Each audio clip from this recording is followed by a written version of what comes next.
नमस्कार, मी आशिष जाधव. लक्षवेधी चर्चेत तुमचं स्वागत आहे.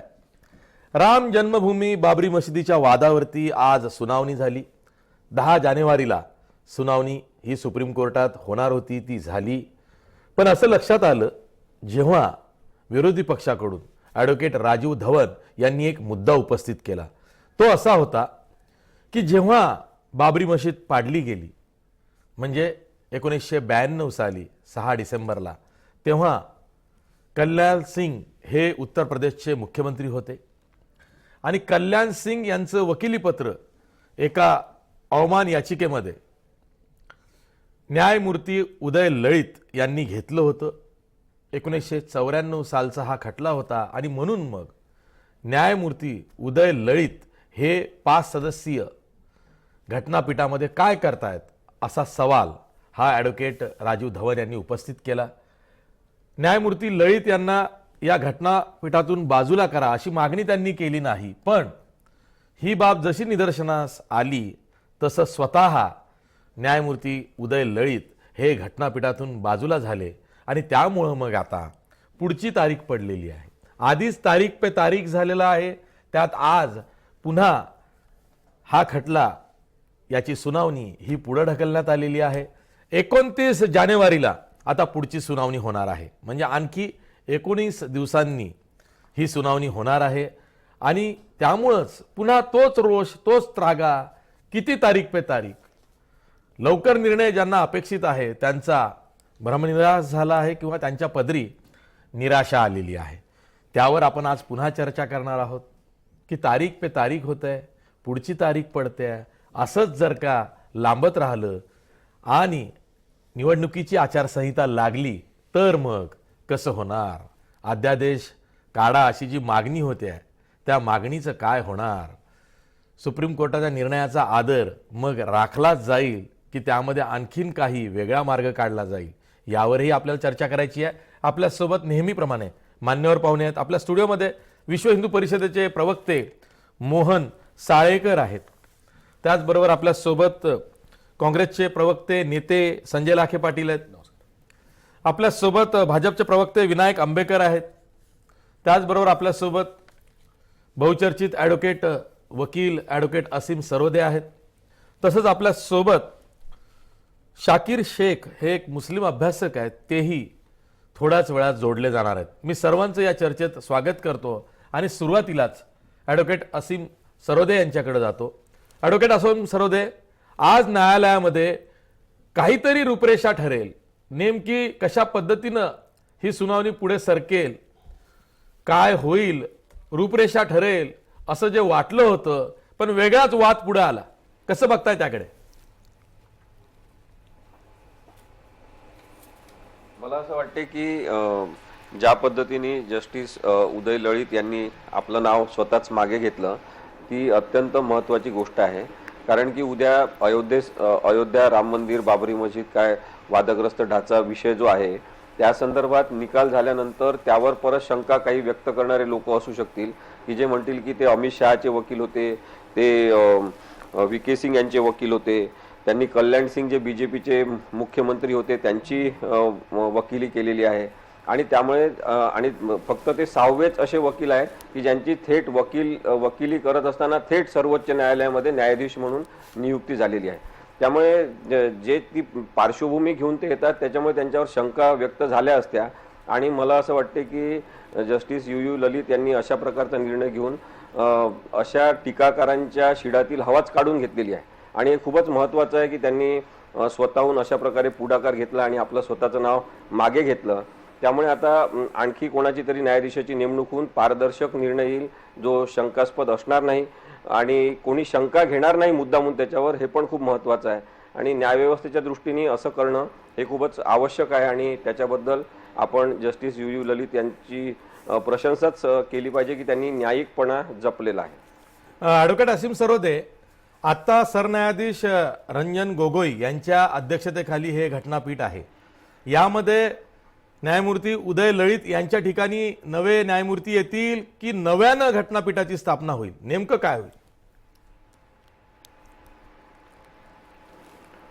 मला असं वाटतं की त्यांच्या जागी आता नवीन कोणालाही घेतलं तरी सुद्धा ते नवीनच न्यायपीठ असेल, कारण की त्यांच्या समावेशाने जे न्यायपीठ स्थापन झालं होतं त्याच्यामधून त्यांनी माघार घेतलेली असल्यामुळे आता एका नवीन व्यक्तीची नियुक्ती होईल आणि ते नवीन न्यायपीठ जे आहे ते या संदर्भातला न्यायनिवाडा करेल.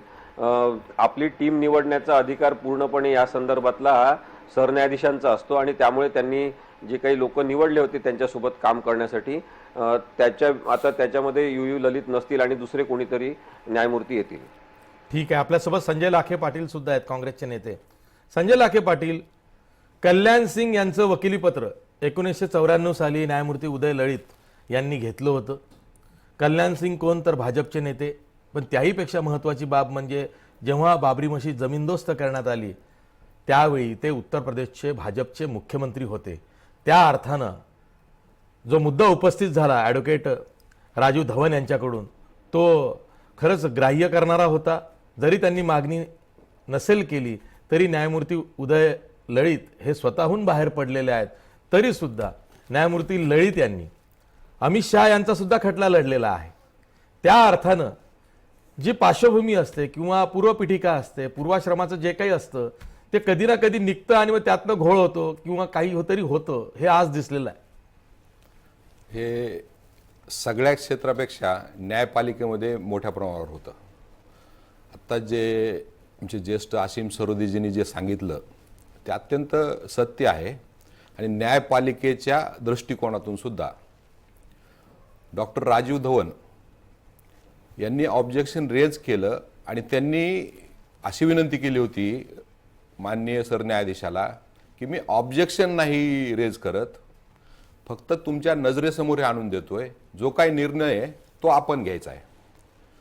परंतु जे काही न्यायपालिकेमध्ये आपल्या प्रथा आहेत, परंपरा आहेत आणि ज्याचं जतन केलं जातं न्यायाच्या दृष्टिकोनातून, आणि आपण जे म्हणतो की श्रीधरची पत्नी सुद्धा संशयातीत असली पाहिजे, न्याय निवाडा होताना कुठल्याही न्यायमूर्तीवर संशय असला नाही पाहिजे, त्या दृष्टिकोनातून यू ललित यांनी जो वेगळं व्हायचा निर्णय घेतलाय हा पुढे खटल्याच्या दृष्टिकोनातून आणि भविष्यातील अनेक खटल्याच्या दृष्टिकोनातून अत्यंत एक चांगलं पाऊल आहे आणि त्याचं आपण सगळ्यांनी स्वागत केलं पाहिजे, या मताचा मी या ठिकाणी आहे. ठीक आहे. आपल्यासोबत मोहन साळेकर आहेत, विश्व हिंदू परिषदेचे प्रवक्ते. मोहन साळेकर, तारीख पे तारीख आहे, तारीख तर पुढची पडली आहे. तुमचा आग्रह होता की आधी सुनावणी व्हावी, प्रायोरिटीनं ही सुनावणी सुरू करावी, पण सुप्रीम कोर्टानं ऐकलं नाही. ज्या शेड्यूलप्रमाणे, रोस्टरप्रमाणे जसा नंबर येईल तशी सुनावणी लागली. किंबहुना 2 दिवसापूर्वी हिंदुत्व या शब्दाला घेऊन जी याचिका आहे तिच्यासुद्धा सुनावणीस जेव्हा तिचा वेळ येईल तेव्हा ती आपण करू किंवा प्रायोरिटीनंच आधी ज्यांची प्रायोरिटी आहे ते बघू, अशी भूमिका ही सरन्यायाधीश रंजन गोगोई यांनी घेतली किंवा सुप्रीम कोर्टानं घेतली आपण म्हणू शकतो. पण तरीसुद्धा पुढची तारीख पडल्यामुळं, ती सुद्धा 19 दिवसांनंतर पडल्यामुळं थोडी निराशा आली आहे. आशिष, खरं म्हणजे हे आम्हाला अपेक्षित होतं. गेली 133 वर्ष हिंदू समाजाची अशाच प्रकारची अवहेलना होते. या देशामध्ये हिंदू समाजाच्या भावनाला काडीचीही किंमत नाही, अशा प्रकारचा व्यवहार आम्हाला सर्व थरावर दिसतोय. आणि म्हणून याआधीही विश्व हिंदू परिषदेने भूमिका घेतलेली आहे की न्यायालयाच्या माध्यमातून न्याय मिळेल असं वाटत नाही, कारण 133 वर्ष आम्ही प्रतीक्षा केलेली आहे. जगाच्या अंतापर्यंत प्रतीक्षा करण्याची आमची इच्छा नाही. आणि म्हणून आमचं हे ठाम म्हणणं होतं या सरकारला, केंद्र सरकारला, की या संदर्भात तुमच्या समोर आता केवळ 1-2 पर्याय शिल्लक आहेत.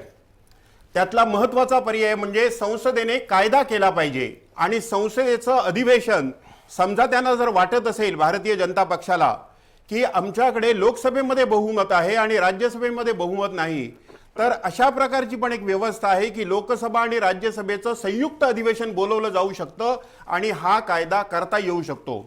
दुसरा एक सरकारकडे पर्याय आहे, तो म्हणजे सेक्शन 31च्या अंतर्गत सरकार डिस्प्युटेड नसलेली, म्हणजे ज्याच्याबद्दल वाद नाही अशी जमीन अधिग्रहित करू शकतं आणि त्या ठिकाणी मंदिराच्या निर्माणाचं काम सुरू होऊ शकतं.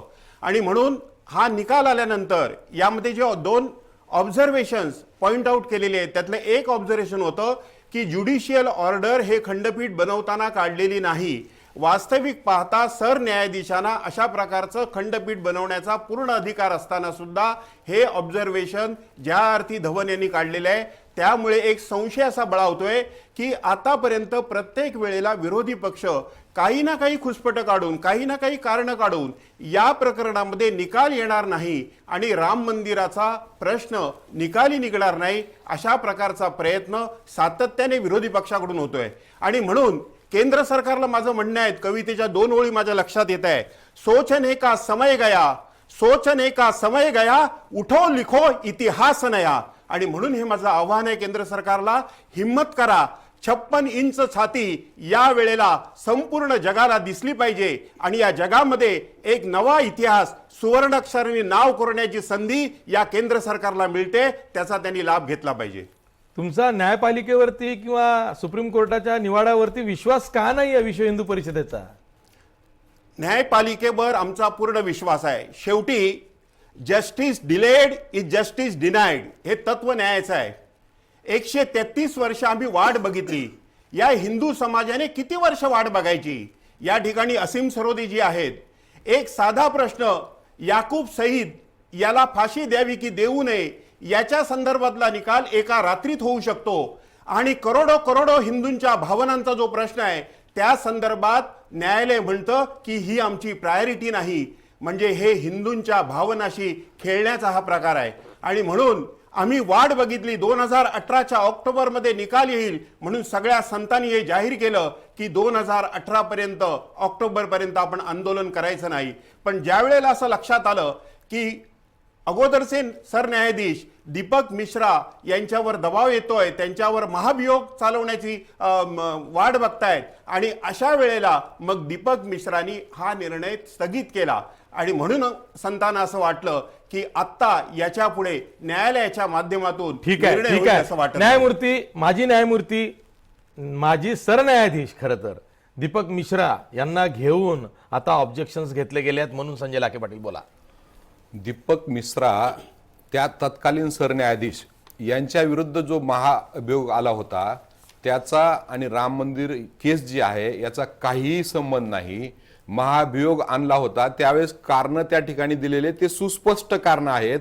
त्या कारणामध्ये कुठेही राम मंदिराचा आणि त्याचा काही संबंध आहे असं नाही. परंतु झालंय काय, राम मंदिर झालं पाहिजे, कायद्याच्या मार्गाने झालं पाहिजे आणि सगळ्या लोकांना विश्वासात घेऊन झालं पाहिजे, यामध्ये कुणाचंही दुमत असायचं काही कारण नाही. आणि तीच भूमिका या ठिकाणी आहे. परंतु विश्व हिंदू परिषद असेल, भारतीय जनता पक्ष असेल, राष्ट्रीय स्वयंसेवक असेल किंवा भारतीय जनता पक्ष असेल, यांना बरोबर ज्या पद्धतीनं कायदा मंत्री आणि सर्वोच्च न्यायालयातले एक ज्येष्ठ वकील आणि सध्याचे कायदा मंत्री यांनी काल सांगितलं की आम्ही षटकारामागे षटकार मारणार आहेत, कारण की आता ह्या स्लॉग ओव्हर आहेत आणि या स्लॉग ओव्हर मध्ये आम्हाला षटकार मारायचे आहेत. त्या दृष्टिकोनातून घेणार आहेत ते, राजकारणाच्या दृष्टिकोनातून राजकारण करायचंय म्हणून आणि मताच्या राजकारणासाठी रामाचा आणि राम मंदिराचा हे वापर करतायत. म्हणून यांनी टाइम शेड्यूल फ्रेम करत असताना न्यायालयाचं टाइम शेड्यूल आणि निवडणुकीचं टाइम शेड्यूल याचा परस्पराशी काहीही संबंध असू शकत नाही. आपल्या देशामध्ये आणि आपल्या राज्यामध्ये रामशास्त्री प्रभूने सारख्या न्यायमूर्तीची एक परंपरा आहे. न्यायपीठ वेगळं आणि राज्यकर्ते वेगळे, ही आपल्याकडे उच्च दर्जाची परंपरा आहे. आणि त्याच परंपरेचं नवपेशवाईच्या केंद्र सरकारनं या ठिकाणी रामशास्त्री प्रभूंना त्यांचं काम करू दिलं पाहिजे, त्यांचं टाइम शेड्यूल त्यांना करू दिलं पाहिजे, त्यांना कायद्याच्या दृष्टिकोनातून जे जे करणं आवश्यक आहे ते करू दिलं पाहिजे. आणि या ठिकाणी आणखीन एक मुद्दा या ठिकाणी मी सांगतो की आज जे काही झालंय, ललित यांना या खटल्यापासून वेगळं व्हावं लागलं, याचा आणि कुठल्याही विरोधी पक्षाचा किंवा विरोधी पिटिशनरचा काही संबंध असायचं कारण नाही. पण ज्या पद्धतीनं अशी जी आपण या ठिकाणी सांगितलंय की जुने भूत या ठिकाणी परत येतात. आणि कालही मी चर्चेत सांगितलं होतं की बाबरी मस्जिद पाडण्यासाठी सगळ्यात जास्त जर जबाबदार कोण असतील तर कल्याण सिंग आहेत. त्यांनी त्यावेळेस घटनेला सुरुंग लावण्याचं काम केलेलं आहे. आणि ते भूत त्यांचे वकील असलेले ललित हे या 5 न्यायालयाच्या पीठामध्ये असल्यामुळं या ठिकाणी आलं. आणि जो काही खटला आज 29 तारखेपर्यंत लांबलाय. त्याला जर कोण कारण असेल तर भारतीय जनता पक्ष आणि त्यांचे नेतेच आहेत. बाकी लोकांचा या ठिकाणी काही संबंध नाही. आणि त्या विषयाचा आणि राम मंदिराचा ठीक आणि आहे, विरोधी पक्षाचा ठीक आहे, संबंध ठीक आहे. जोडायच्या मी या विनायक ठिकाणी आंबेकर काही यांच्याकडे कारण जातोय. विनायक आंबेकर, न्यायमूर्ती उदय लळित यांनी अमित शहा यांचा सुद्धा खटला लढला होता, जसा त्यांनी कल्याण सिंग यांचा लढला. आणि आता संजय लाखे पाटील काँग्रेसचे नेते म्हणतायत की भारतीय जनता पक्षच जबाबदार आहेत ही सुनावणी आता पुढे ढकलण्याला. बोला.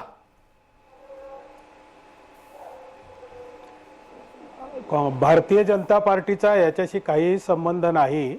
न्यायपालिका भारतीय जनता पार्टीच्या मताप्रमाणे चालते असा जर लाखे पाटील यांना आरोप करायचा असेल तसं बोलत नाही सर तर मी. मला तसं बोलत त्यांचं नाही. हसू माझा आरोपी येतं नाही फक्त. तसा. तसा कारण आरोपी नाही सर मला. न्यायपालिका भाजप याप्रमाणे काही चालत नाही. बेसिकली जे न्यायमूर्ती लळित यांनी केलं ते न्यायपालिकेच्या दृष्टीने अतिशय योग्य होतं. परंतु जे यांच्या भावना आहेत विश्व हिंदू परिषदेच्या, त्यातला सुद्धा काही भाग महत्वाचा आहे की शेवटी किती तुम्ही या न्यायपालिकेला लांबवणार आहात, या न्याय प्रक्रियेला लांबवणार आहात.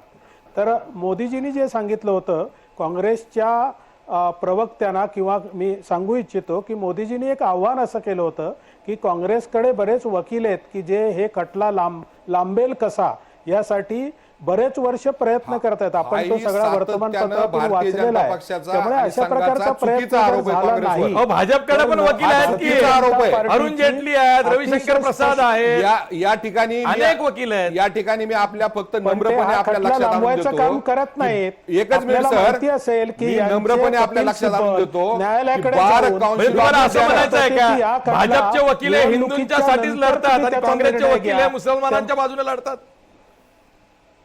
या ठिकाणी मी नम्रपणे आपल्या लक्षात आणून देतो असं मला की काही बार म्हणायचं काउन्सिल नाही. ऑफ जे इंडियानं सत्य आहे ते जनतेसमोर आहे, ते मी सांगायची आवश्यकता नाही.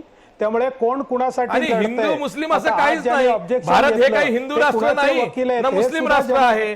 भारत हे धर्मनिरपेक्ष राष्ट्र आहे. इथं दुय्यम बरोबर आहे, नागरिकत्व नाही आमचं असं म्हणणंच नाहीये. इथं दुय्यम आणि नागरिक नरेंद्र नाहीये. मोदींनी बरं ठीक आहे, भाजपची आपल्यासोबत भूमिका स्पष्ट शाकीर केलेली शेख आहे आहेत, की मुस्लिम अभ्यासक आहेत. न्यायालय प्रक्रिया शाकीर पूर्ण शेखजी, झाल्यानंतर जसं न्यायालयाची हिंदू प्रक्रिया पूर्ण समाजातल्या झाल्यानंतर अध्यादेशाकडे विश्व हिंदू जाऊ असं परिषद त्यांनी असेल, सांगितलेलं भाजप आहे. असेल, राष्ट्रीय स्वयंसेवक संघ असेल किंवा असं म्हणू अनेक हिंदूंना सुद्धा असं वाटतं की लवकर न्याय निवाडा व्हावा जेणेकरून मंदिर झालं पाहिजे. तसंच मुस्लिम समुदायालाही वाटतं लवकर न्याय निवाडा झाला पाहिजे म्हणजे बाबरी मशिदीचा ढाचा पुन्हा पूर्ववत करता येईल. साहेब याबद्दल मी आपल्याला म्हणजे न्यायाची जी बाजू आहे त्या न्यायावर आमचा किती विश्वास आहे, मुस्लिम समाजाचा न्यायालयावर किती विश्वास आहे, तर मग आपलं या मी कुराणाच्या तुम्हाला एक चॅप्टर नंबर 5 मधला श्लोक नंबर 8 सांगू इच्छितो. म्हणजे मुस्लिम लोक न्यायावर किती ठाम असतात. या अय्युहल्लझीना आमनू कुनू कव्वामीन लिल्लाहि शुहदा बिल किस्त वला यजरमन्नकुम शनआनु कौमन अला अल्लाह तादिलु उदिलु हुवा अक्तरब लित्तक़वा वत्तकुल्लाह इन्नल्लाह खबीरुम बिमा तामलून. ए श्रद्धावंतांनो, अल्लाहसाठी सत्यावर अडळ राहणारे व न्यायाची गवाही देणारे बना. एखाद्या गटाच्या शत्रुत्वाने तुम्हाला इतके प्रक्षोभित करू नये की तुम्ही न्यायापासून विमुख व्हाल. न्याय करा हे ईश्वर परायणतेशी अधिक निकटवर्ती आहे. अल्लाहचे भय बाळगून कार्य करत राहा. जे काही तुम्ही करता अल्लाह त्याची पुरेपूर खबर ठेवणार आहे. साहेब, आम्ही न्यायाच्या बाजूने आहात आणि खटला न्यायालयात आहेत. आम्हा पहिल्यापासून सांगतोय की जे काही न्यायालयातून निर्णय येईल त्याचा पूर्ण मुस्लिम समाज त्याचा स्वागतच करेल. आणि जे काय निर्णय येईल, आता आपल्याला दिसतंय की वेळ जातोय, काय होतोय, न्यायालय सगळं पडताळणी करूनच निर्णय घेणार आहे. आणि हा मोठा खटला असल्यामुळे आणि पहिले प्रथम तर आपण हे लक्षात घ्यायला पाहिजे की खटला कसला आहे. हा खटला फक्त जागेची मालकी हक्काबद्दल आहे. टायटल सूटचा आहे. अजून मस्जिद बांधायची किंवा मंदिर बांधायची हा सध्याचा विषय नाही आहे. सध्या फक्त हेच आहे. आणि आपण जर फ्लॅशबॅक मध्ये गेलो तर 1941 22 डिसेंबर पर्यंत त्या जागेचा काही वाद न होता. त्या जागेवर मशीद एकाकडे होती, 95 पावलावर तिथे एक ओटा होता, तिथे सगळे पूजा करण्याची तिथे परवानगी होती. परंतु 22 डिसेंबरच्या रात्री जे काय घडलं ते तुम्हाला माहित आहे. काही लोकांनी अवैधरित्या तिथे मूर्ती वगैरे ठेवल्या आणि त्याबद्दलची तक्रार सुद्धा त्यावेळचे कॉन्स्टेबल माता प्रसाद आणि त्यावेळचे इन्स्पेक्टर दुबे यांनी चौकशी करून 23 डिसेंबर 1949ला FIR दाखल केलेली आहे. तर सर आम्ही काय म्हणतो का आज देशाला जे गरज आहे, देशाचं काय पाहिजे आहे, 85% लोकांना मस्जिद बांधो किंवा मंदिर बांधो काय घेणं नाही आहे. हे कुठून आणलंय सर आकडेवारी? हे आम्ही सर्वे केलेला आहे. हे अच्छा. जमात इस्लामी तर्फे सर्वे केलेला आहे की 25 शहरामध्ये जमात इस्लामी काम करते, 25 राज्यात. 25 राज्यामध्ये काय पाहिजे, लोकांना अन्न, वस्त्र, निवारा, शिक्षण, सामाजिक सलोखा पाहिजे आणि देशांचा सर्वांगीण विकास पाहिजे. पण आपण निव्वळ राजकारण करण्यासाठी आणि इलेक्शन जवळ येतोय म्हणून काहीतरी आता राहिलेला मुद्दा काही नाही. शेतकऱ्यांची आत्महत्या तशीच, बेरोजगारांना रोजगार नाही, आपण नामांतरण म्हणा किंवा असे इतर मुद्दे करून आपण काय करतोय तर राजकारण करतोय. इलेक्शन जवळ येतोय, आपल्याजवळ कोणताच मुद्दा नाहीये. त्यामुळे हा मुद्दा पुढे ठेवून, त्याला लाईव्ह ठेवून, त्याला अगदी हे चर्चेत ठेवून आपण ते साध्य करण्याचा ठीक आहे. मुद्दा कळलाय तुमचा आणि तो गैरलागू निश्चितच नाहीये. आम्ही पुन्हा जातोय ऍडव्होकेट असीम सरोदे यांच्याकडे. ऍडव्होकेट असीम सरोदे, काही कायदेशीर बाबींची क्लिष्टता आहे किंवा त्याविषयीचं आमचं अज्ञान असेल कदाचित. अनेकांना असं वाटतं की आता 29 तारखेला जेव्हा पुढची सुनावणी आहे तर लवकरच निर्णय लागेल. खरंच निर्णयाची प्रतीक्षा खूप करावी लागेल जर का एकदा सुनावणी सुरू झाली, की एखाद दुसऱ्या सुनावणीतच सगळं होईल? काय होऊ शकतं, नेमका अंदाज काय किंवा शक्यता काय काय आहेत? आशिषजी मला थोडासा वेळ द्या, कारण की आधी जे काही वक्तव्य करण्यात आले त्याला माझा विरोध आहे. हो. की मुद्दाम हिंदूंवर न्यायव्यवस्थेत अन्याय होतो ही गोष्ट अत्यंत चुकीची, आपल्या टीव्ही चॅनलवरून भ्रम पसरवण्याचा प्रयत्न करणारी आणि न्यायव्यवस्थेवरचा विश्वास ढळीत करणारी आहे. त्याचा मी निषेध करतो. त्यानंतर अमित शहा हे संशयास्पद व्यक्ती म्हणून मर्डरच्या केसमध्ये होते, सोहराबुद्दीनच्या. त्याच्यातले साक्षीदार तुळशीराम प्रजापती यांचा सुद्धा खून झालेला होता. त्याच्यानंतर गोपाल सुब्रमण्यम यांचं नाव आणि आलेलं असताना त्यांचं नाव त्या सरकारच्या दबावाखाली कट केलेलं होतं. त्यांनी त्याच्यावर चिखलफेक केली असं त्यांचं म्हणणं जाहीरपणे मांडलेलं होतं. आणि अनेक लोकांच्या केसेस चालवल्यामुळे आपल्याबद्दलची शंकास्पद वातावरण हे शंकास्पद निकालामध्ये बदलू नये याचं अत्यंत चांगलं भान ठेवून जस्टिस यू ललित यांनी माघार घेतलेली आहे. त्याचं सगळ्यांनी कौतुक करायला पाहिजे. आणि न्यायिक व्यवस्थापन हे असंच स्वायत्त आणि प्रामाणिक असलं पाहिजे याच्याबद्दलची आपण चर्चा करायला पाहिजे. तर हे वेगळ्याच ठिकाणी भरकटत नाही. तर मुळीच हिंदूंवर वगैरे कोणावर अन्याय होत नाही आहे, हे माझं स्पष्ट मत आहे. दुसरी गोष्ट महत्वाची आहे की हा केवळ जमिनीचा वाद आहे आणि 2.77 एकर जमिनीचा हा जो वाद आहे तो जमिनीचा वाद म्हणूनच सोडवला पाहिजे. याच्यामध्ये कोणी भावना बिवना आणू नये. कारण की आता मी हिंदू आहे स्वतः, आपल्या इथे बसलेले अनेक त्या चॅनलवरचे हिंदू आहेत, पॅनलवर असलेले. आपल्याला माहिती आहे की आपल्या इथे परंपरा आहे की आपलं पहिलं बाळंतपणे आईच्या घरी होत असते, म्हणजे त्या स्त्रीच्या माहेरी होत असते. मग जंगलात कसं काय बाळंतपण कोणाचं करणार आहे? राजा, ते पण राजा महाराजांच्या घरामध्ये. म्हणजे अनेक गोष्टी येऊ शकतात. त्याच्यामुळे राम मंदिर, बाबरी मस्जिदचा जो विषय आहे तो एक जमिनीचा वाद म्हणून सोडवला पाहिजे. सगळ्यांना प्रार्थना स्थळ उपलब्ध करून द्या, पूजा अर्चेचं स्थळ उपलब्ध करून द्या आणि तो प्रश्न संपवा. याच्यामध्ये आनंदाची गोष्ट आहे. पण व्यापक मुद्दा जो आशिष आहे तो मला मांडायचा आहे की ज्युडिशियल फंक्शनिंग म्हणजे न्यायिक व्यवस्थापन जे आहे ती कार्य करणारी व्यक्ती अपेक्षित प्रामाणिकपणा आणि स्वातंत्र्य जपलेली असली पाहिजे. आणि याच्यासाठी कोड ऑफ कंडक्ट US मध्ये तयार झाला. मी फक्त 1-2 मिनिटात मुद्दा संपवतो की जजेस त्यांनी म्हटलंय की त्यांनी पॉलिटिकल प्रेशर्स पासून दूर राहिलं पाहिजे. पण आपण भारताच्या इतिहासात पहिल्यांदा बघितलं की 4 महत्त्वाचे न्यायाधीश बाहेर येऊन पत्रकार परिषद घेऊन त्यांनी सरन्यायाधीशांवर आरोप केला आणि अनेक राजकीय संबंध असलेल्या गोष्टी सुद्धा त्यांनी बोलले. त्याच्यामुळे मला असं स्पष्टपणे म्हणायचं या पार्श्वभूमीवर की जर US मधल्या जजेसमध्ये हे पॉलिटिकल रिफ्रेन आपण केलं पाहिजे स्वतःला असं मत असेल तर ते सगळ्या जगामध्ये आपण समजून घेतलं पाहिजे. माणसं असतात ते चुका करत असतात. त्यामुळे भारतात 4 न्यायाधीशांची पत्रकार परिषद जी आहे त्याच्यानंतर मला दुसरा मुद्दा असा मांडायचा आहे की न्याय हे दान म्हणून नाही तर हक्क म्हणून आता मिळाला पाहिजे. अशी जी परिस्थिती आहे त्याचा विचार करायला पाहिजे. न्यायव्यवस्थेची वैधता जपण्याचा सगळ्यात महत्त्वाची जबाबदारीचा भाग म्हणून न्यायाधीशांवर ही जबाबदारी आहे. लोकांचा विश्वास ते बघतात त्या न्यायाधीशांवर असतो आणि त्याच्यानंतर न्यायव्यवस्थेवरती विश्वास ठेवतात.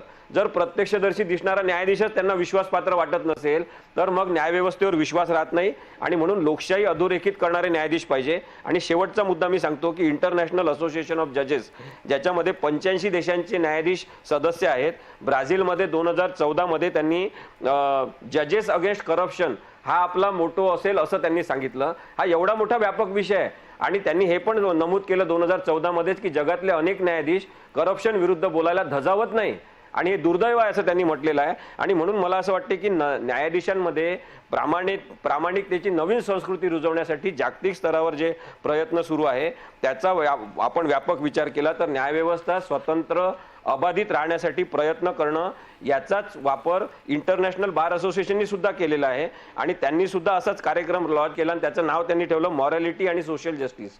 तर सामाजिक न्याय आणि नैतिकता याच्या संदर्भात मग ड्यू प्रोसेस की योग्य न्याय करताय का, तुम्ही सगळ्यांसोबत समानता ठेवताय का, तुम्ही सगळ्यांना समान संरक्षण देता का आणि तुम्ही कोणतेही आपले जे डिस्क्रिशनरी पॉवर असतात म्हणजे विशेषाधिकार ते कोणाच्या बाजूने वापरता याच्यावरून तुमचा दर्जा ठरतो असं त्यांनी सांगितलेलं आहे. मग या पार्श्वभूमीवर आपण या आपल्या न्यायिक व्यवस्थापनाचा विचार करावा असं मला सुचवायचं आहे. ठीक आहे. संजय लाखे पाटील, तुम्हाला काय आक्षेप आहे? यापूर्वीच्या चर्चेमध्ये वारंवार भारतीय जनता पक्षाचे किंवा त्यांचे जे काही मित्रमंडळ आहे ते कपिल सिब्बल यांच्या नावाचा वापर करून विनाकारण काँग्रेसला गोवण्याचा प्रयत्न करतात. मी त्यांना नम्रपणे एवढंच सांगतो की बार काउन्सिल ऑफ इंडियानं स्वतः एक केस सर्वोच्च न्यायालयाकडे नेली होती आणि त्यामध्ये त्यांनी विनंती केली होती की जेही पब्लिक रिप्रेझेंटेटिव्ह आहेत, आयदर लोकसभा, राज्यसभा किंवा विधानसभा, यांनी प्रॅक्टिस करायची किंवा नाही करायची हा मुद्दा होता आणि देशाच्या सर्वोच्च न्यायालयानं हा बार काउन्सिल ऑफ इंडियाचा मुद्दा फेटाळून लावलाय आणि कुठल्याही पक्षाचा वकील असेल तर त्याला रिप्रेझेंटेशन करण्याला सर्वोच्च न्यायालयाने प्रतिनिधित्व दिलंय. यामध्ये दुसरा भाग असा आहे की तो प्रतिनिधित्व करत असताना तो पक्षाचं प्रतिनिधित्व करत नाही. आसिम सरोदेजी या ठिकाणी आपल्याला सांगू शकतील. तो पक्षकाराचं प्रतिनिधित्व करतो. त्यामुळं जेही कुणी असतील काँग्रेसचं प्रतिनिधित्व करणारे किंवा यापूर्वी भारतीय जनता पक्षाचे जे अनेक वकील आहेत त्यांनी वेगवेगळ्या खटल्यामध्ये प्रतिनिधित्व केलं, तर मी यांच्यासारखा सवंग आरोप भारतीय जनता पक्षावर करणार नाही की त्यांचे वकील होते म्हणून त्यांच्या पक्षाचं प्रतिनिधित्व केलं तर हे डिग्रेडेशन ऑफ ज्युडिशरी होईल.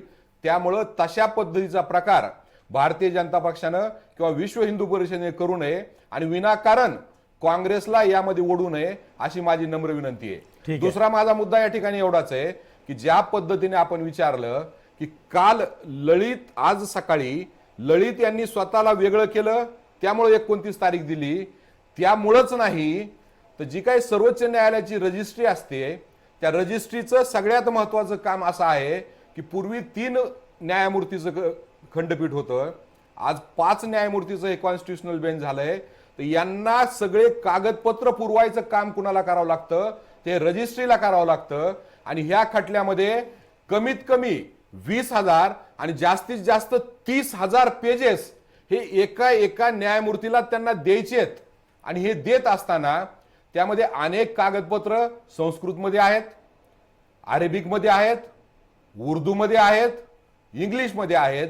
तर ह्या सगळ्याचं प्रॉपर ऑर्डरमध्ये ठेवणं, त्यांचं ट्रान्सलेशन करणं आणि न्यायालयाला आणि सगळ्या पक्षकारांना रेडी रेफरन्सच्या दृष्टिकोनातून उपस्थित राहणं ही रजिस्ट्रीची जबाबदारी आहे आणि त्या दृष्टिकोनातून रजिस्ट्रीने विनंती केल्यामुळे ही तारीख ठेवलेली आहे. आणि आजही माननीय न्यायमूर्ती ललित जरी बाहेर गेले नसते तर ते फक्त टाइम शेड्यूल फ्रेम करणार होते. आज तो टाइम शेड्यूल हा 29 तारखेला फ्रेम होईल आणि त्यानंतर हा खटला चालेल. ठीक आहे. म्हणजे अर्थ काय आहे की हा खटला लांबणार आहे. मी विनायक आंबेकर यांच्याकडे यासाठी जातोय. विनायक आंबेकर, भाजपचं नाव घेतलं, तुम्हाला काय आक्षेप आहे? कपिल सिब्बल यांच्या संदर्भात तुम्हाला काही बोलायचं आहे?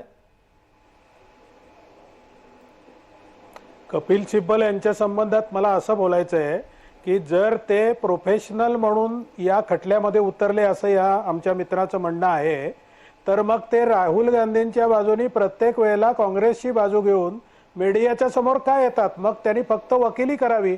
काँग्रेसचे मग अरुण प्रवक्ते जेटली म्हणून काही संकट राहू मोचक नये म्हणून कुठेही. प्रत्येक वेळेस का कुठल्याही येतात? बाबतीमध्ये माझी परत आता मी अरुण जेटली राज्यसभेतून लोकसभेत येऊ शकतात. सुप्रीम कोर्टाला बोला. प्रॅक्टिस मी करत बघा नाही. सौम्य भाषेत त्यांनी सांगितलं. नैतिक आता मी त्यांनी सांगतो नैतिक बंधन की स्वतःवर RSS घालून प्रणित घेतलंय. भारतीय बिल जनता पक्षाचे पक्ष असेल कार्यकर्ते आहेत. किंवा विश्व हिंदू परिषद असेल यांच्या दिल्लीमध्ये प्रवक्त्यानं पाहिजे किंवा यांच्या असल्यामुळे नेत्यानं त्यांना practice शिशु पण मंदिराच्या करायची बाहेर येऊन आणि आपला त्यांना बौद्धिक विकास काँग्रेसला करून defend घेतला पण पाहिजे करायचंय. आणि ही देशामध्ये दुपली कशी प्रचलित कशाला कायदे करता? काय आहेत 75 आणि लाखाच्या सर्वोच्च बंगल्यामध्ये न्यायालयानं राहू नका कशाला ना कशाला भाड्याच्या. परवानगी दिली छोट्या हे भाड्याच्या यांनी बंगल्यामध्ये समजून राहा. घेतलं पाहिजे. साधं हे जीवन काहीच करा. समजून अरुण घेत जेटलीने नाहीत का स्वतःवर आणि बंधन विनाकारण घालून आरोप घेतलं? करतात. ठीक आहे विनायक आंबेडकर हे स्पष्टीकरण होऊ शकत नाही ना. लहान मुलाचा आरोप की आहे एक मिनिट कपिल सिब्बल राहुल गांधींच्या समर्थनार्थ का पत्रकार परिषद घेतात? मग अरुण लहान जेटली मुलाचा कसं आरोप घेतात? आहे.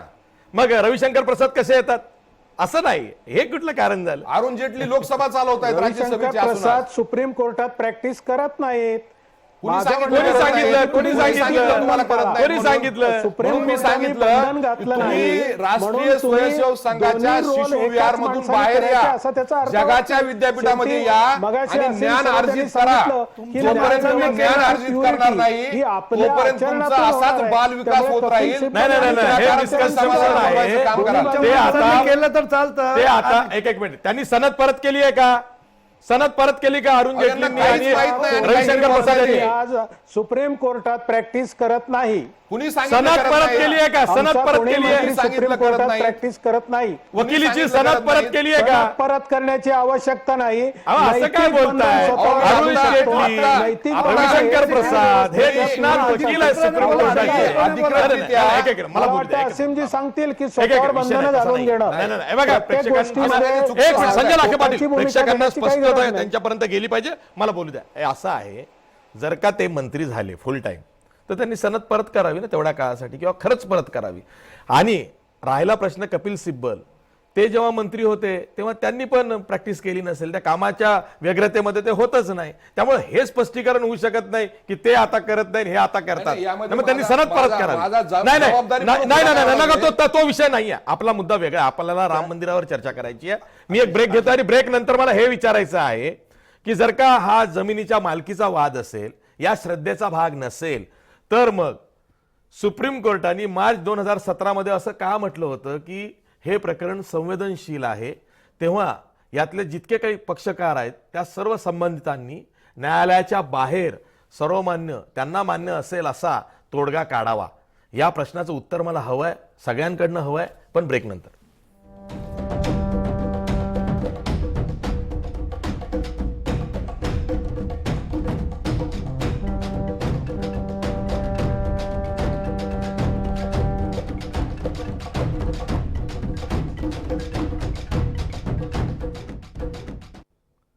ब्रेक नंतर पुन्हा तुमचं स्वागत. तुम्ही बघताय लक्षवेधी. मी थेट जातोय पुण्याला ॲडव्होकेट असीम सरोदे यांच्याकडे. ॲडव्होकेट असीम सरोदे, जर का हा जमिनीच्या मालकीचा वाद असेल, टायटल सूटचा खटला असेल, तर मग सुप्रीम कोर्टानं मार्च 2017 मध्ये असं का म्हटलं की हे प्रकरण संवेदनशील आहे, तेव्हा सर्व संबंधितांनी, पक्षकारांनी न्यायालयाच्या बाहेर काही सर्वमान्य तोडगा काढता येतो का हे चाचपून बघावं, असं का म्हटलं? मग हा जमिनीचा वाद असल्यामुळेच, म्हणजे सिव्हिल नेचरचा वाद असल्यामुळे, दिवाणी स्वरूपाचा, अशा संदर्भात तडजोड होऊ शकते आणि त्याचं तडजोड होऊ शकते की नाही याच्या शक्यता तपासणं हे न्यायाधीशांचं कामच आहे. आणि म्हणून त्यांनी हे सुचवलं होतं की हे आपसात तोडगा निघू शकेल तर आपण काढावा आणि कोर्टाला तसे पर्याय सांगावे, म्हणजे त्याच्यानुसार निर्णयावर शिक्कामोर्तब करता येईल. कारण की भावनिक वादविवाद जे याच्यामध्ये अनेक आहेत, देवाधर्माच्या संदर्भातले, ते वाद कोर्टाला निकालात काढता येत नाही, कारण त्याच्या संदर्भातले काही कायदे नाही आणि कायद्यांच्या संदर्भातच कोर्टाने निकाल दिला पाहिजे असं तत्व आहे. आणि त्यामुळे जमीन कोणाची आहे, जमिनीवर मालकी कोणाची आहे आणि तिथे कोण किती वर्षापासून त्याचा वापर करते या संदर्भातलाच मुद्दा असल्यामुळे त्यांनी सुचवलं होतं की आपसात तडजोडीने होऊ शकते काय बघावं. दुसरं मला आशिषजी सांगायचं आहे की सर्वोच्च न्यायालयाने 25 सप्टेंबर 2018 रोजीच निर्णय दिलेला आहे सरन्यायाधीश दीपक मिश्रा यांच्या खंडपीठाने, आणि त्यांनी स्पष्टपणे सांगितलेलं आहे की जे मेंबर ऑफ पार्लमेंट आहे, मेंबर ऑफ लेजिस्लेटिव्ह असेंब्ली आहे, किंवा म्हणजे आमदार, खासदार आणि हे आहेत, ते सगळेजण वकिली करू शकतात.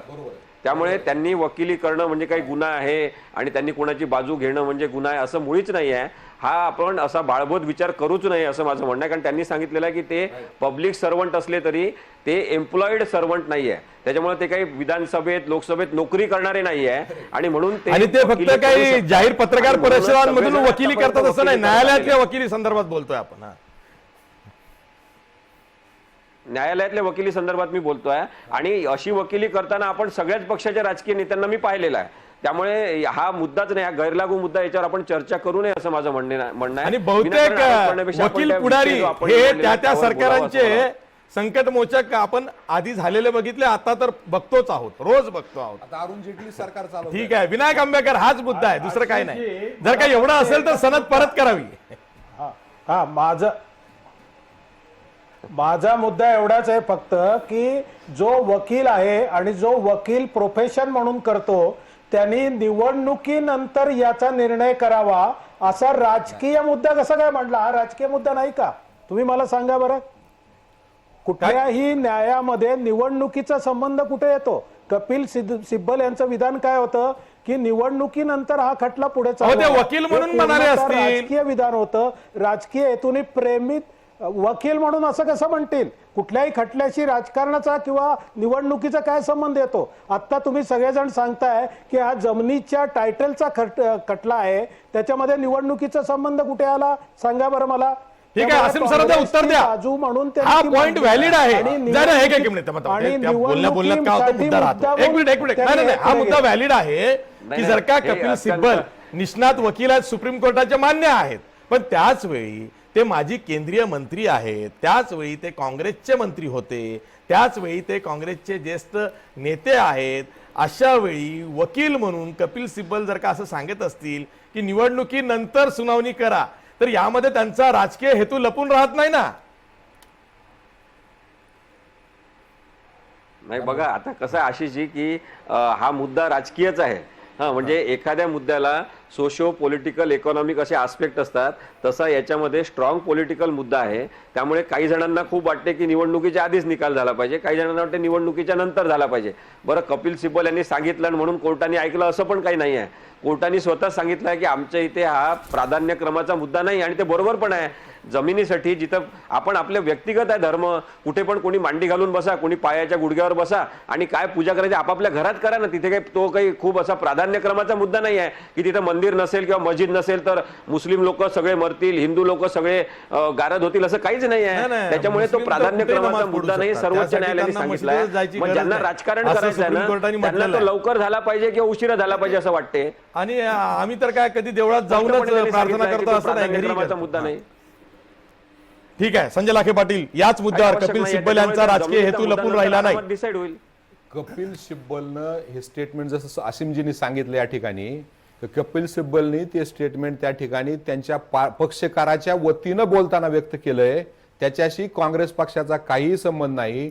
परंतु देशाचं वातावरण भारतीय जनता पक्ष असेल, RSS असेल, विश्व हिंदू परिषद असेल, सगळ्यांना हुंकार मोर्चाच्या दृष्टिकोनातून अशा पद्धतीने तयार केलंय की निवडणुकीच्या पूर्वीच याचा निकाल झाला पाहिजे.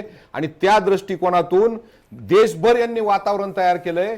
आणि त्या वातावरण तयार करण्यामधून तिथं पक्षकार थोडा काही जरी बोलून गेला वकील, तर भारतीय जनता पक्षाला त्याचं राजकारण वाटतंय. कारण राजकारण यांना करायचंय, पक्षकाराच्या मार्फत काँग्रेसला काही राजकारण करायचं नाही. आणि काँग्रेसचा त्या ठिकाणी या विषयाशी काही संबंध नाही.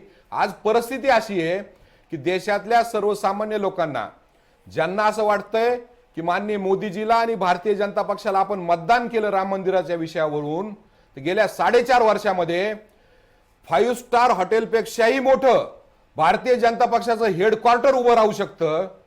दिल्लीच्या झेंडा चौकामध्ये मुद्दा कुठे चाललाय? मुद्दा कुठे चाललाय? राम दिल्लीच्या मंदिर, राम झेंडा मंदिर. चौकामध्ये विकास RSS चा शोधायचा नाहीये, हेडक्वार्टर राम उभं राहू शोधायचा आहे, शकतं. राम शोधायचा आहे, राम विकास मंदिर- शोधायचा राम- नाहीये. तेच सांगतो या मी. देशाचा भारतीय जनता भारतीय पक्ष- जनता पक्षाचा भारतीय विकास जनता पक्ष शोधायचा नाहीये. स्वतःचं हेडक्वार्टर उभा करतो. नाही, विकास शोधायचा नाहीये, राम शोधायचा आहे. राम नाही, नाही, मंदिर नाही, कुठंच येत नाही, नाहीये. त्यांचं म्हणणं हा काय मुद्दा माहिती आहे. का? मोहन साळेकर, विश्व हिंदू हा मूळ मुद्दा आहे. हा लोकांच्या ऐका ना, दृष्टिकोनातून संजय लाखे पाटील प्लीज.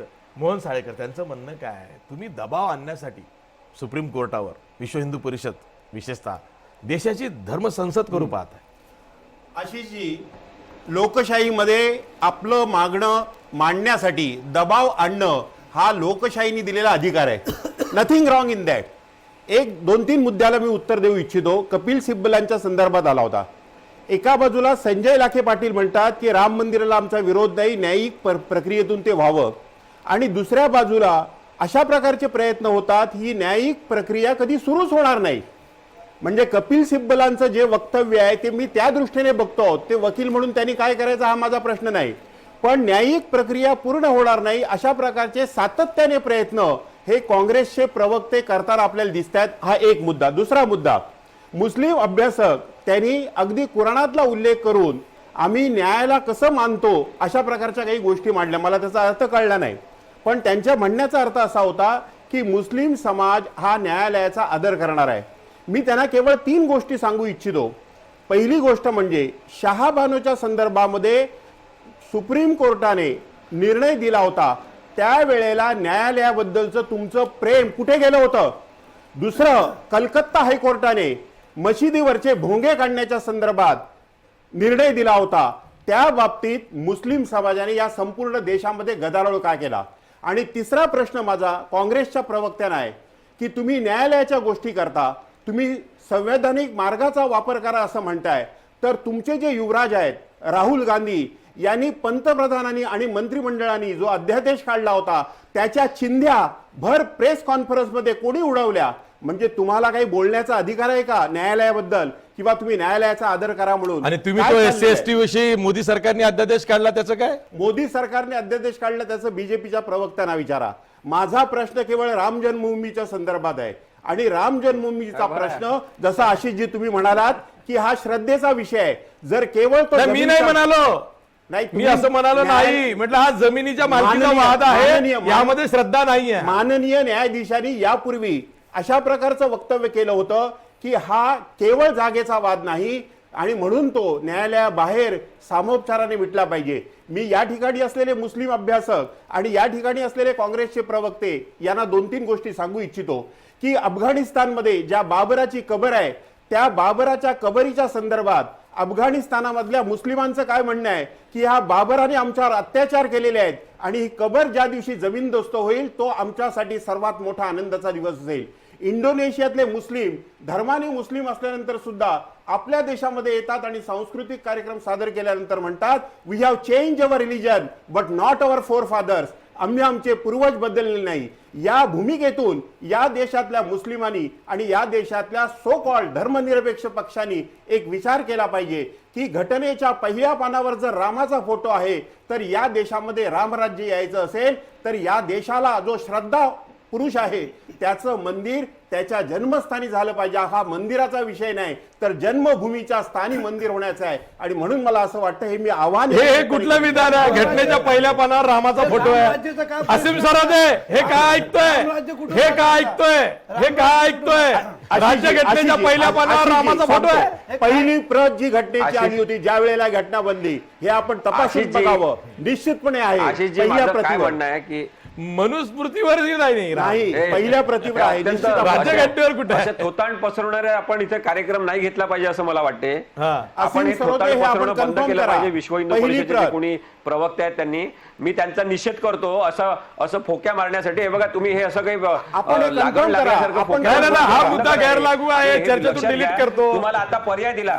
हे बघा तुम्हाला मोहनजी तुम्हाला पर्याय दिला. आशिषजी यांना जर पर्याय दिला की राम राज्य पाहिजे का राम मंदिर पाहिजे, काय आहे तुमचा पर्याय सांगा. आता 2 पैकी 1 निवडा. पटकन सांगा, लगेच सांगा. राम राज्य राम पाहिजे का राम मंदिराच्या मंदिर पाहिजे? निर्माणातून राम राज्याची सांगा. मूळ पेटवून सांगा काढा. तुम्ही. मंदिर पाहिजे. काय पाहिजे तुम्हाला? राम मंदिर पाहिजे. राम बघा, मंदिर यांच्या झालं. राम- या देशाला परिस्थिती स्वातंत्र्य राम मंदिर मिळालं. म्हणताय आणि विनायक आंबेडकरी म्हणतात राम मंदिर पाहिजे. राज्याशी काही संबंध नाही, हे लक्षात घ्या तुम्ही. यांचा राम हा दशरथाचा पुत्र राम आहे. असीम आणि सरोदे गांधीजींचा राम हा तुम्ही मनामनात नेहमी असलेला राम आहे. हिंदूंच्या संदर्भात विषय आला की त्यावेळेला केवळ न्यायालयाची भूमिका मांडता, पण ज्या वेळेला अन्य धर्मियांच्या बाबतीत विषय येतो त्यावेळेला तुम्ही मुख घेऊन का बसता? असीमजी तुम्हाला एक मी प्रश्न विचारतो. तुम्ही जयपूर आता ऐकून घ्या, लिटरेचर आता ऐकून घ्या, परिषदेच्या मोदी, वेळेला तुम्ही शांतपणे सलमान ऐकून घ्या. रश्दीला त्या ठिकाणी तुमच्या पाहुणा म्हणून राम बोलवलं होतं मंदिराचा आणि त्यावेळेला आणि धर्मांध राम मुस्लिमांनी राज्याचा विरोध त्यांना केला बोलू द्या ना. तेव्हा संबंध तुम्ही नाही. तोंड बंद ठेवून का त्यामुळे बसला तुम्ही होता? याच्यानंतर अशा पद्धतीने रामराज्य या कल्पनेचा वापर करायचा नाही, आम्हाला चालणार नाही. भारतामध्ये आम्हाला महात्मा गांधींच्या रामराज्य संकल्पनेची तोडमोड केलेली कोणत्याच प्रवक्त्यांनी किंवा विश्व हिंदू परिषदेनी चालणार नाही. आम्हाला पण तुम्ही हिंदू धर्माचा अपमान केलेला चालणार नाही, हिंदूंच्या भावनाशी खेळलेला आम्हाला चालणार नाही, आम्ही त्याचा निषेध करणार. कारण ठीक आहे, ठीक आहे, ठीक आहे, ठीक आहे, ठीक आहे, ठीक आहे. हिंदूंच्या या चर्चेत आपण नको पडायला. भारत हे धर्मनिरपेक्ष राष्ट्र आहे. भारत हे अजून हिंदू राष्ट्र झालेलं नाही. भारत हे मुस्लिम राष्ट्रही नाही. त्यामुळे ही चर्चा करण्यात काही हशील नाही. नाही, नाही, पण तुम्ही जे- सहाय्यकर नाही, एक मिनिट, संजय लाखे पाटील. तुम्ही जे मुद्दे उपस्थित केले मला त्यांना प्रश्न विचारू द्या ना. मला प्रश्न विचारू द्या. एक मिनिट शाकीर शेख साहेब थोडा सुनी. शहाबानोची जी पोटगीचा निर्णय होता तो तुमच्या समाजाला अमान्य होता म्हणून काँग्रेस दबावात आली आणि काँग्रेसने अध्यादेश काढला. ती काँग्रेसची घोडचूक होती की तुमच्या समाजाची घोडचूक होती? ही जे केस होती शहाबानोची तो मुस्लिम पर्सनल लॉ जे आपल्या घटनेत आहे त्याच्या विरोधात जाऊन होत होता आणि मुस्लिम पर्सनल लॉ साठी आज सुद्धा ट्रिपल तलाकचा जे विषय आहे त्यासाठी आज सुद्धा आम्ही भांडतोय, कारण तो आमचा हक्क आहे आणि तो पहिल्या सदी घटनेनुसार आम्हाला दिलेला आहे. त्यामुळे त्याच्यात हस्तक्षेप होत होता. म्हणजे तुमच्या म्हणून दृष्टीने समाजात- सर्वोच्च न्यायालयाच्या आम्ही- निकालापेक्षा मुस्लिम पर्सनल लॉचा निकाल महत्वाचा आहे. निकाल म्हणजे एकदा पर्सनल लॉची तरतूद आहे ना साहेब, त्याच्यामध्ये तुम्ही त्याला कसं नकारू शकतात? आणि तुम्ही जे म्हणतात की राम राज्य हे बघा सर्वांना मुस्लिम समान समाज इथे कायदा 18 ते 20% असं म्हटलेलं आहे. या देशात विनायक आंबेडकर, मी तुमच्याकडे येतोय. एक मिनिट विनायक आंबेडकर, ऐका जरा. हा. मुस्लिम समाज या देशात अल्पसंख्याकांचे ऐकायला शिका. हा. आणि एक मोठा घटक आहे, त्याची मोठी लोकसंख्या आहे. आम्ही इथेच जन्माला येतो, इथे आमची सगळे काही क्वालिटी आहे, आमचे जे काही काम येतं जीवनभर इथेच काम करतो आणि इथेच मरतो. तुम्ही त्या मुस्लिम समाजाला सोडून रामराज्याची कल्पना करू शकत नाही. या देशामध्ये सर्व जातीचे सर्व धर्माचे लोकांसाठी तरतूद आहे आणि तुम्ही अशी सेपरेट काही कल्पना करू शकत नाही आणि हे अगदी चुकीचं आहे. आणि आम्हाला असं दिसून येतं की इलेक्शन जवळ येत असताना तुम्ही हिंदूंना खुश करण्यासाठी काही हिंदूंना खुश करण्यासाठी असं बोलत आहे, पण या देशाचे हिंदू ते सुद्धा निर्धर्मीय आहे. त्यांनी सुद्धा सगळ्यांना पसंत करतात ना, सगळे मिळून राहतात. तुम्ही त्याच्यात तेढ निर्माण करायचा प्रयत्न करताय, हे चुकीचं आहे. तुम्ही ठीक दुसरी आहे. गोष्ट बोलली भोंग्यांची, हा. तो भोंग्यांची सुद्धा कायद्याने त्याची तरतूद त्याची परवानगी घेतली तर ते त्याला तुम्हाला अलाउड आहे. आणि आता महाराष्ट्रामध्ये सुद्धा सगळे आशिष, पोलीस ते ऑफिसर्स भोंग्यांबद्दल मध्ये मला त्याची सांगायचं जरा. तरतूद आहे की तुम्ही नियमानुसार मशीद रजिस्ट्रेशन असेल तर त्याला परवानगी मिळते. आणि रस्त्यावरती जे नमाज पडतात त्याचं तर ठीक आहे ना, ते रस्त्यावरती साहेब, मग बाकी गोष्टी बी चालतात. मग ते आम्ही काय बोलून दाखवू का आता? मग आपल्याला भांडण करायचं आहे का? तुम्ही बघता रोजच काय काय आणखीन काय आक्षेप आहे का? मला सगळेच आक्षेप विचारायचे आहे. मग मुस्लिम आक्षेप- समाजाविषयी जे जे आक्षेप आहेत विचारा पटकन. ते मग उत्तर देत समजा आहेत. ते उत्तर नमाज द्यायला असेल, समर्थ आहेत. मग आरत्या कुणाला काही होत आक्षेप नाही आहे? का? गणपतीची पूजा होत नाही का? आरत्या रस्त्यावर आम्हाला होत नाहीत. गणपतीच्या रस्त्यावर मांडवावर होत नाहीत. लावले जात नाही का? देवे बसवले जातात आदरणीय. आम्हाला ते आम्ही काय बोलतो का? पण जर ठीक आहे, तुमचं- ठीक आहे. तर मग- शाकीर शेख, मला एवढंच सांगायचं होतं की तुमची चर्चेची तयारी आहे. हो. न्यायालयाचा या राम मंदिराच्या संदर्भात जो काही निर्णय येईल हो. त्याचा आदर ठेवायला मुस्लिम समाज तयार आहे. तयार आहे, तयार आहे. आम्ही मग हिंदू पहिल्यापासून समाज बोलतो. का तयार नाही? विनायक आंबेडकर, मुस्लिम समाजाचा राम मंदिराला पाठिंबा आहे. युपी शिया सेंट्रल वक्फ बोर्ड यांचे वासिम रिझवी अहो, यांनी सुन्नी TV मुस्लिमांचं काय? वरती येऊन आपला पाठिंबा जाहीर केलेला आहे. तसं काही नाही. त्यानंतर all India Muslim personal law बोर्डचे उपाध्यक्ष मौलाना कल्बे शरीफ यांनी सुद्धा पाठिंबा दिलेला आहे. वादग्रस्त बहुसंख्य झालंय, ते मुस्लिम वादग्रस्त हे- झालंय. हे हे भीतीपोटी किंवा दहशतीपोटी आहे? हे वाद ते आम्ही सांगू शकत नाही, पण ते मूळचे काय केलं हिंदूच त्यांनी, आहे. काय मॅनेज त्यामुळे केलं, सर्व पण ते बाकी लोकांना मुस्लिमांचा मान्य याला नाहीये. पाठिंबा आहे. ते त्यांचा त्यामुळे मुद्दा हे जे बाकी काही लोकांना मान्य धर्मरक्षक नाहीये. खोटे तयार त्यांचं झालेले एकट्याचं मत आहेत आहे आणि ते. हे मुस्लिमांच्या मनामध्ये भांडणं करतात. याला काही अर्थ नाही. मुस्लिमांचा याला राम जन्मभूमीला राम मंदिर उभारण्याला पूर्ण पाठिंबा आहे. पण काँग्रेसचा नाही. बोला संजय लाखे पाटील. चुकीचं आहे, अगदी चुकीचं आहे. काँग्रेसचा मी सातत्यानं कालही सांगितलंय आणि आजही सांगितलंय, यामध्ये काँग्रेस हा पक्ष नाहीये. न्यायालयामध्ये ह्या देशातील नागरिक म्हणून नाही काँग्रेस काँग्रेसचा- म्हणजे ते नीट समजून सांगा. या केसमध्ये या काँग्रेसचा संबंध नाही असं या काही लँड बोला. डिस्प्यूट मध्ये 3 पक्ष आहेत ज्यांचा संबंध आहे. एक रामलल्ला ट्रस्ट, निर्मोही आखाडा आणि सिया वक्फ बोर्ड. ह्या तिघाचाच ह्या डिस्प्यूट पुरता संबंध आहे आणि कपिल सिब्बल हे पक्षकार म्हणून किंवा वकील म्हणून त्या ठिकाणी गेलेले आहेत. पण इन लार्ज ज्या पद्धतीची मी कालही सांगितलं अयोध्यानंद सरस्वतीजीची भूमिका आहे किंवा निर्वाही आखाड्याचे प्रमुख महंत यांची जी भूमिका आहे, ऑर्डिनन्स न काढता, कायदा कुठेही फ्रेम न करता माननीय न्यायालयाच्या मार्गानं याचा निकाल लागला पाहिजे आणि राम मंदिर त्या ठिकाणी झालं पाहिजे या मताचा काँग्रेस आहे आणि काँग्रेसचा यासाठी पाठिंबा आहे. दुसरा एक भाग या ठिकाणी मी सांगतो की केस डिले करण्याला ज्या पद्धतीने आज हे दोघंही या ठिकाणी प्रतिनिधी सांगतायत की आज विरोधकांनी केस लांबवली, तर मी यांना फक्त एवढंच विचारू शकतो की तत्कालीन मुख्यमंत्री कल्याण सिंग यांचं वकीलपत्र ललित यांनी घेतलं होतं त्या काळामध्ये, ते काय काँग्रेसने त्यांना घ्यावं लागलं होतं का? की काँग्रेसने त्यांच्याकडे वकीलपत्र दिलं होतं का? की काँग्रेसने कल्याण सिंगला सल्ला दिला होता की यांना तुम्ही वकील लावा म्हणून? दुर्दैवानं कल्याण सिंगनी चूक केली. मी त्यांचंही अभिनंदन करल की त्यांनी त्यानंतर मान्य केलं की माझ्या आयुष्यातली सगळ्यात मोठी चूक जर कुठली असेल तर त्या ठिकाणी मी संरक्षण देऊ शकलो नाही मुख्यमंत्री असताना सुद्धा, आणि त्यावेळेस त्यांचे वकील ललित होते, त्यामुळं आजचा खटला लांबलाय. याच्याशी काँग्रेस किंवा इतरांचा काहीही संबंध नाही. ठीक आहे, आणि ठीक तिसरा आहे, आणि ठीक शेवटचा आहे. मुद्दा, तुम्ही बाजू चांगल्या पद्धतीने लढवली आहे. विनायक आंबेकर उत्तर द्या. एकच मुद्दा. विनायक आंबेकर उत्तर द्या. पंतप्रधान नरेंद्र मोदी जे म्हणाले की आधी न्यायालयाचा निर्णयाचं वाट बघू, वाट पाहू आणि नंतर काय ते मंदिराचं बघू, या बघू मध्ये त्यांचा गर्भित इशारा आहे की वेळ प्रसंगी आम्ही अध्यादेश काढू. तुमची भूमिका काय? मोदी सरकारने अध्यादेश काढला पाहिजे, कारण आता 19 जानेवारीला जर का पुढची तारीख गेली असेल तर त्यानंतर 1.5 महिन्यांनी आचारसंहिता लागणार आहे. 45 दिवसात काही होऊ शकतं. बेसिकली मोदींनी आपली भूमिका अतिशय स्पष्टपणे मांडलेली आहे की जेव्हा हा खटला न्यायालय प्रक्रिया पूर्ण होईल त्याच्यानंतर या बद्दलचा कुठलाही अध्यादेश काढला जाईल. त्यांनी एक उदाहरण पण दिलं, ट्रिपल तलाक बिलचं त्यांनी उदाहरण दिलं की आधी न्यायालयाची प्रक्रिया पूर्ण झाल्यानंतर मोदी सरकारने त्याबाबतचा अध्यादेश काढलेला होता. बेसिकली त्याच पद्धतीची भूमिका भाजपची राहील. अशा प्रकारे न्याय प्रक्रियेनेच हा प्रश्न सुटावा असं त्यांचं म्हणणं आहे. परंतु त्याचबरोबरीने हा करोडो हिंदूंचा आणि मुस्लिमांचा आस्थेचा प्रश्न आहे. त्यामुळे विनायक आंबेकर, डिले करू नये. लोकसभा निवडणुकीची आचारसंहिता लागतपर्यंत, लोकसभा निवडणुकीची आचारसंहिता लागतपर्यंत जर का निवाडा न्यायालयाचा आला नाही तर तुम्ही अध्यादेश काढणार नाही हे स्पष्ट सांगत का नाही? मोदीजींनी अतिशय स्पष्टपणे सांगितलेलं आहे आणि मोदीजी याच पद्धतीने दिलेला शब्द जो आहे आपला ते पाळतील. त्याच्यामध्ये वेगळं सांगण्याचं काय ठीक आहे, ठीक आहे. काय कारण मी सर्व पाहुण्यांचे आभार मानतोय. वेळ संपलेला आहे, आपण वेळ पार केलेली आहे. खरं तर मी पुन्हा एकदा सर्व पाहुण्यांचे आभार मानतो. प्रश्न असा आहे की आता पुढची 29 जानेवारीची जी तारीख आहे त्या दिवशी तरी नेमकं काय होतं, आणि जर का इतका क्लिष्ट गुंतागुंतीचा आणि इतका संवेदनशील खटला असेल तर मग न्यायालयाचं जे घटनापीठ आहे, जे सरन्यायाधीश रंजन गोगोई यांच्या अध्यक्षतेखालचं घटनापीठ आहे, ते सुद्धा आता नव्यानं स्थापन होणार आहे, कारण न्यायमूर्ती उदय लळित हे त्या घटनापीठातून बाहेर पडलेले आहेत. अशा वेळी फार खबरदारी घेऊन, फार सजगतेनं व्यवस्थित असा 5 सदस्यीय घटनापीठाचा हा निर्णय असणार आहे. त्यामुळे प्रत्येक न्यायमूर्तीला आपलं म्हणणं मांडावं लागणार आहे निवाडा करताना, निर्णय देताना. त्यामुळे घाई करून चालणार नाहीये.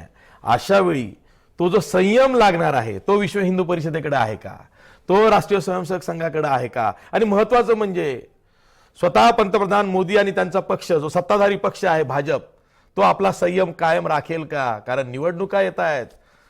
मार्चच्या पहिल्या आठवड्यात कधीही लोकसभा निवडणुकीची आचारसंहिता लागू शकते. अशा वेळी देशात काय होऊ शकतं, काही होऊ शकतं का, यावर सुद्धा प्रत्येकानं विचार करायला हवा. मी इथेच थांबतो. पाहत राहा जय महाराष्ट्र न्यूज.